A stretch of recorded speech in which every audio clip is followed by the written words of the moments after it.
All right, we did get the bids in. The 20th was the deadline. If you've been watching all of our channels, you already know all this. But now the official channel, Variety, and all the things are confirming the things we've been saying. That Paramount, Comcast, and Netflix, they are the ones. They have put in their bids, and it is reportedly under the $30 stock price goal that he wanted. So the first round of Warner Brothers bids have officially landed, and the early numbers reportedly don't come close to the $30 per share that David Zaslav hoped to command. Good. Fuck you, Zaslav. I also say this, Netflix apparently promised that if they got it, they would release, right? But did you guys also think, how long? Yeah, because they did Ringside for what, a week? Yeah. 2 weeks? Yeah.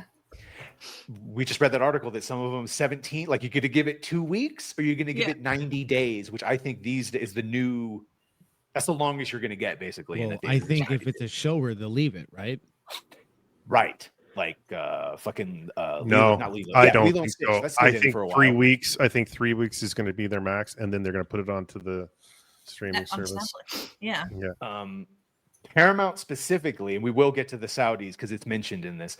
Paramount Skydance, powered by David Ellison and backed by Oracle founder Larry Ellison, his father, entered an all-stock bid of $23.50 per share and is expected, that was the third time, and is expected to increase to around $25 or the upper 20s, but they specifically don't want to cross $27 a share. It ain't fucking worth $27 a share. Nope. It's $8 in April. Netflix is not going to get it. They're not. There's too many. I don't think Netflix actually wants it. I think this is just a power play by Netflix to show their relevance. What? No, they do want it. Or they could be bidding to increase the price for Paramount or whoever eventually gets it, so it triples them. I don't. Again, $500. I'll watch whatever fucking thing you want. Yeah, go ahead. No, I was finished. Oh no, I think it's all of it, right? They are posturing because they have shareholders too, and like people, investors and shit. So they have to at least act like they're trying, because I'm sure they would like the IP, even if they're not going to pull the trigger on it. Just like they said that thing, so it looks like they're saying the right things. They're also trying to raise the price for Paramount. But yeah, I don't think they actually have any intention. Not because I think Netflix has its eye on a couple of the IPs. They don't want the entire production company, right? And so they're like, would it be worth to pay 22, 23, maybe 25 per share for these IPs, because everything else is kind of useless to them. And that's one of the things that everyone keeps citing as a reason Paramount might get is because they want the whole kit and caboodle, and Zaslav makes more money if he sells right now as opposed to splitting the company later on and bouncing out early. I love how upset Gucci is that none of us agree with him about the Netflix thing. No. I'm just saying, like, yeah, Netflix. Netflix is you can't always believe what they say, especially with these like CEOs and executives. Like they're going to say the right thing at the right time, and then because they've said, "Oh, we're builders. We're just going to continue doing." But like a week later, they'll sit there and say, "Oh, we want IPs." Like when K-pop Demon Hunters came out and it was a big smash, we're seeking IPs. We want more IPs that we can own, so we can put out there that we can build the channel, our streaming service off of. So they do want some parts from that car, like, you know what I mean? Like they want it, but they're not going to, like Badger said, they don't want the whole shebang. They just want. I think anyone does. No, I know. Except for Paramount. I know. Yeah. Paramount does, though. Yeah, that's other than them. Yeah. Yeah, I think they put in, like, as if they didn't care, they wouldn't have put in a bid, right? I think they do. If you don't care, you could still put in a bid, because I mean you're still in a competitive market. You still, I mean, like Nia and Badger saying, drive the price up. You've still got shareholders, like exactly. Yeah, it's that type thing. Go ahead, Bland. What? I was just gonna say, there's also no value for Netflix getting anything out of actually owning Warner Brothers. Like Netflix does all their stuff. Either they create the IPs themselves or they license, and that's what their business strategy's always been. There's no conceivable reason that this is actually a boon for them to actually own it, as opposed to just do licensing deals. And that's the thing. I feel as though Netflix knows it's more cost effective to just pick and choose the IPs from Warner Brothers that they want on their streaming platform.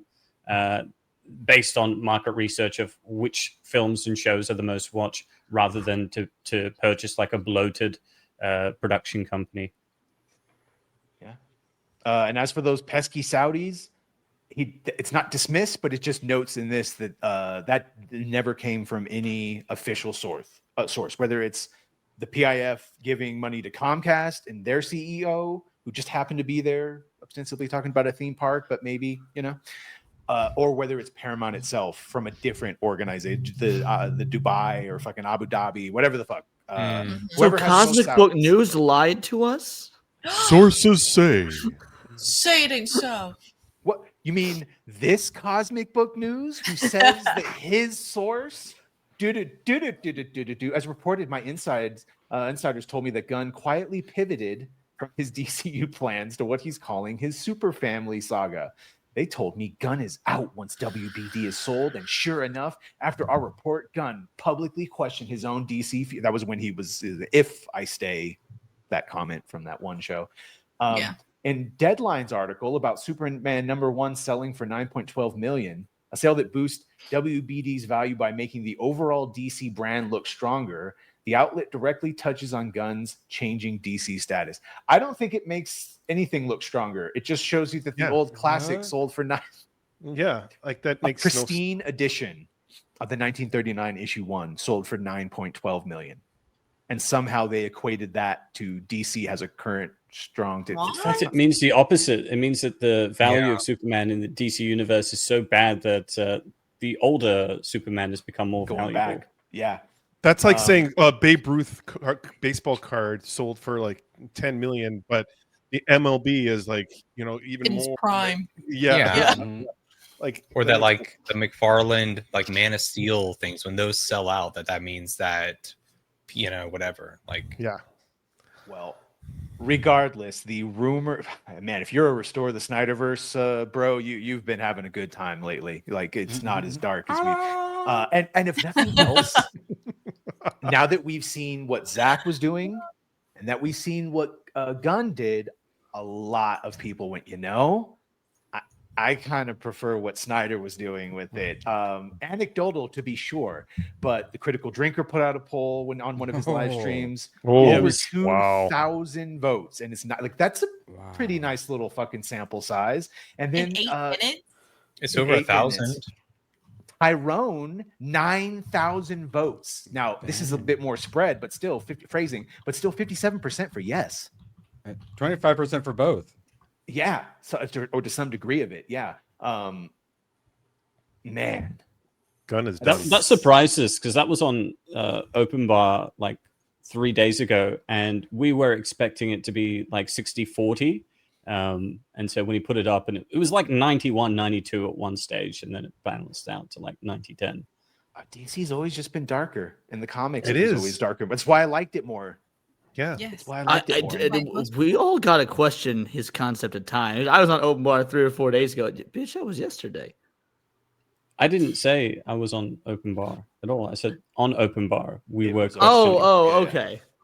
But also, yes, it's hyper time, and I've lost track of it quite some bit ago.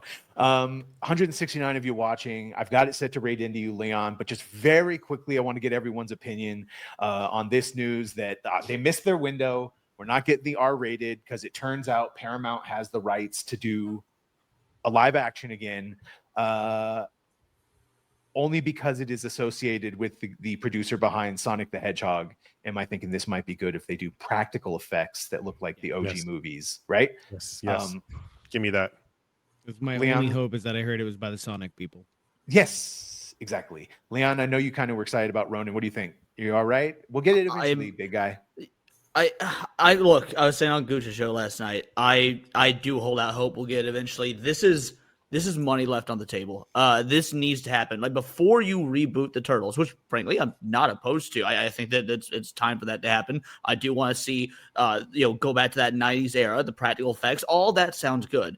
But Last Ronin has been like we were saying last night, highest selling graphic novel for the last 3 years in a row. It's got a video game coming out by Nickelodeon, which is the current rights holders. They're owned by Paramount, same thing. But the point is, like, you've got a video game coming out that's the highest, paid entertainment industry in the world. The book has consistently been selling. It's the last work that that Larry and Ethan worked on together. It's so hot in the public consciousness right now.